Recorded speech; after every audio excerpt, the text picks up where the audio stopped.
ప్రభునందు నాకు అత్యంత ప్రియమైనటువంటి వాళ్ళారా, మన ప్రభువును రక్షకుడైనటువంటి యేసుక్రీస్తు వారి యొక్క శుభనామములో మీ అందరికీ నా హృదయపూర్వకమైన శుభములు వందనములు తెలియజేస్తున్నాను.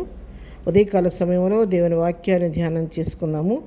ఈరోజు వాక్య ధ్యానం కొరకు మనం తీసుకున్నటువంటి లేఖన భాగము మత్తయి సువార్త 18వ అధ్యాయము 3వ వచనం చదువుకుందాం.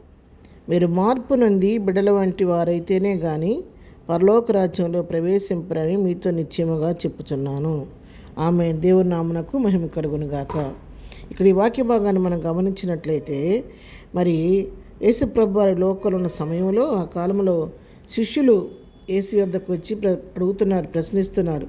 పరలోక రాజ్యంలో ఎవరు గొప్పవాడని అడుగుగా, ఆయన యొక్క చిన్న బిడ్డని తన యొద్దను పిలిచి వారి మధ్యను నిలువబెట్టి ఇట్లా నేను చూసారు, అక్కడ ప్రభువుని అడుగుతున్నాడు, ప్రభువా పరలోక రాజ్యంలో ఎవరు గొప్పవారుగా ఉంటారు అని చెప్పని అడిగితే, ప్రభు వారికి ఉదాహరణతో సహా బోధిస్తున్న ఒక చిన్న బిడ్డని దగ్గరకు పిలిచంట ఆ బిడ్డను అక్కడ నిలవబెట్టి ఈ మాటలు చెప్తున్నారు వాళ్ళతో.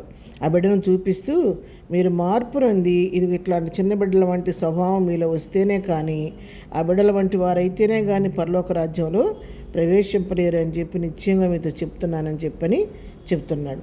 అంటే ఏంటి? చిన్న బిడ్డ లాంటి స్వభావం అన్నమాట. మాకు కాగా ఈ బిడ్డ వలె తను తగ్గించుకుని వాడెవడో వాడే తన పరలోక రాజ్యంలో గొప్పవాడు. ఎవరు గొప్పవారంటే పరలోక రాజ్యంలో మరి ఎవరైతే మరి ఒక చిన్న బిడ్డలాగా తగ్గించుకుంటారో, దీనులయ్యి చిన్న బిడ్డలకి వాళ్ళకి ఏమి కళ్ళా కాపటం తెలియదు వారికి. మనం ఏది చెప్తే వాళ్ళు చేస్తూ ఉంటారు.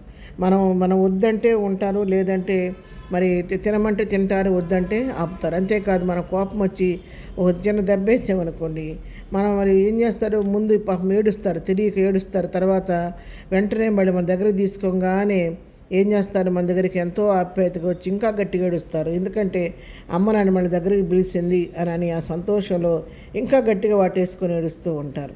వెంటనే మన 5 నిమిషాల్లో అదంతా మర్చిపోతారు. కొట్టిన సంగతి మర్చిపోయి మళ్ళీ వెంటబడి అమ్మ అమ్మ అని చెప్పేసి మమ్మీ మమ్మీ అనుకుంటా తల్లి అమ్మటబడి తిరుగుతుండ. మా అమ్మ కొట్టిందని కోపం పెట్టుకోవటం తెలియదు వాళ్ళకి మనసులో.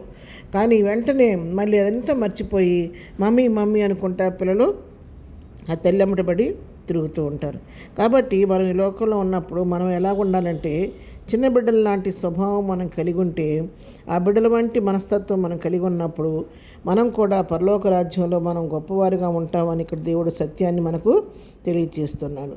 మరి అదే మరి మార్కు సువార్తలో కూడా ఇదే సన్నివేశం రాయబడింది.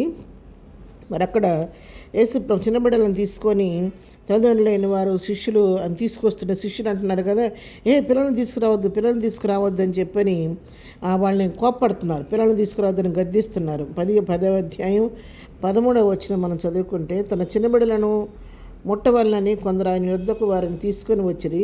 అయితే శిష్యులు వారిని తీసుకొని వచ్చిన వారిని గద్దించిరి.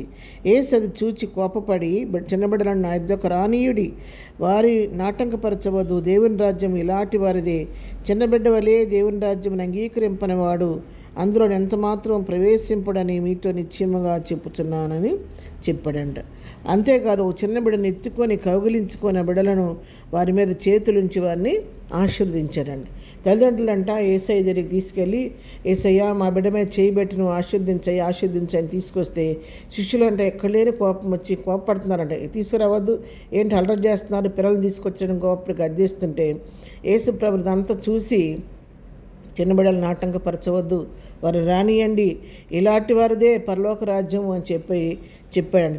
చిన్న బిడ్డల లాంటి మనస్సు కలిగి ఎవరైతే ప్రభువుని అంగీకరిస్తారో వారే పరలోక రాజ్యంలో ప్రవేశిస్తారు, కానీ లేకపోతే ప్రవేశింపలేరని చెప్పి వాళ్ళని ఎంతో ప్రేమతో తన దగ్గరకు తీసుకొని వారిని కౌగిలించుకొని ఎత్తుకొని ముద్దు పెట్టుకొని వారి మీద చేతులుంచి వారిని ఆశీర్వదించాడంట. యేసయ్య అంతగా చిన్నబిడ్డలను ప్రేమించాడు. అదేగా అంత మాత్రం కాదు, చిన్నబిడ్డలు లాంటి మనసు కలిగి మనలను హెచ్చరిస్తున్నాం. ప్రియమైనటువంటి వాళ్ళారా, ఉదయం దేవుని వాక్యం మనతో మాట్లాడుతుండగా మనం కూడా బిడ్డల వంటి స్వభావం కలిగి ప్రభువుని అంగీకరిస్తూ ప్రభు కృపలో ముందుకు సాగిపోదాం.